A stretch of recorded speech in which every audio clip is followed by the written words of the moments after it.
This evening I'm going to present to you a spiritual teaching that is basic to your self-knowledge, that has come out of the ages of Aries and Pisces and Aquarius.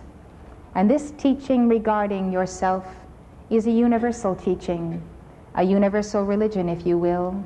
It extracts the heart of truth, the penetrating mysticism that was discovered by all of the great revolutionaries of East and West. The restoration of our divine inheritance, the legacy of these ages, is what today restores us to that inner divinity and empowers us and enables us once again to walk 'neath our God and to contribute to the mainstream of everyday life, the light, in fact, a mighty river of life, as it becomes the moving together of the rivulets of consciousness of all of us. Today, then, we stand on a threshold of immense opportunity. We live in a period of unique astrological configurations that portend tremendous events. Astrological configurations that were there when Jesus Christ was born, when great innovations were made, and at the same time the most difficult soul testing and initiation. And that is because the whole world, with those of us who first sense the light, has to be stepped up into the new wavelength of this divine revelation. So I would like to begin at the beginning and tell you about the 3 levels of your inner divinity that we see on this chart. I would like to tell you that the freedom that we embody is the very means whereby there can be a golden age of Aquarius. I submit to you this evening that the dispensations of light and of God's attempt to restore to us the inner light in the past 4,000 years have been misconstrued or denied by Orthodox religion, East and West. And I submit to you then, by the heart and sponsorship of Saint Germain, of Jesus Christ and all the ascended masters and archangels, that God himself is determined in this hour to return to each and every one of us the full empowerment of our divine reality.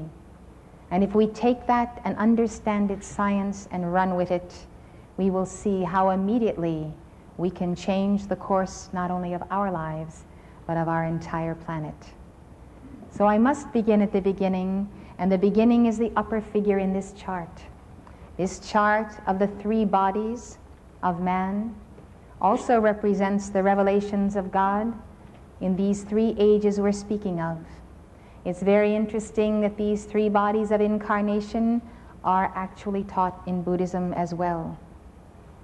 We look at the upper figure in the chart, and it represents that pulsating divine reality of absolute perfection, the divine monad that is called the I Am Presence, the father figure, the lawgiver.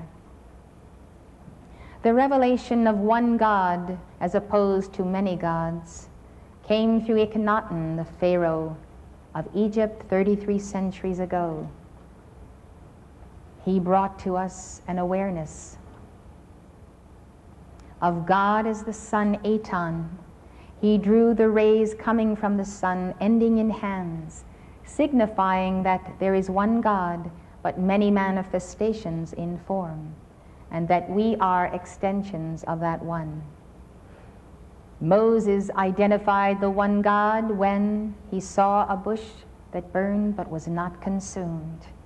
And that is the beginning of the mystery of the divine fire that is burning in your breast in this very moment. It is the bush that burned but was not consumed, and the reality is that we are that bush.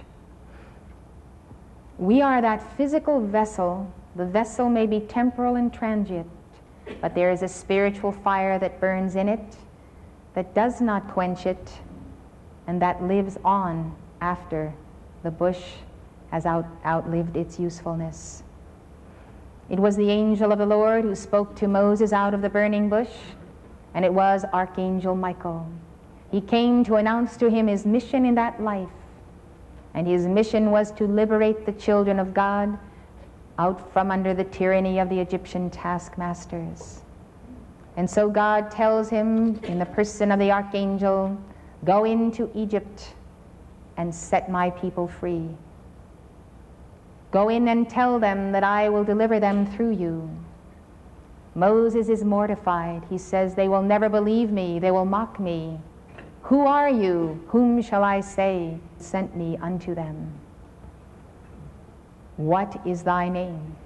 Moses wants to know the name of God because he knows that it is the key to the identity of God and the key to his power. So God says to Moses, I am that I am. Tell them that I am hath sent you unto them.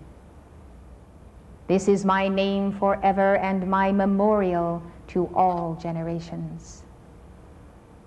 Whether we realize it or not, this was the most exciting moment in the age of Aries, because in that moment God restored to us a lost divinity. That was the moment when once again we could call on the name of God as a state of being, the state of our own being. And what is the meaning of I am that I am? It means I am here below that which I am above. I am in manifestation the living God flame as I am that I am presence above. Hermes Trismegistus and the early Christian Gnostics knew this eternal truth.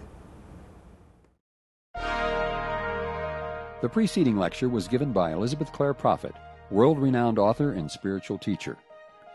The Summit Lighthouse is an international spiritual organization dedicated to universal enlightenment. Founded in 1958, the Summit Lighthouse has been a beacon of truth to thousands worldwide and a leader in New Thought spirituality. The preceding program has been brought to you by the Summit Lighthouse. For more information, call 1-800-245-5445 or visit our website at www.tsl.org.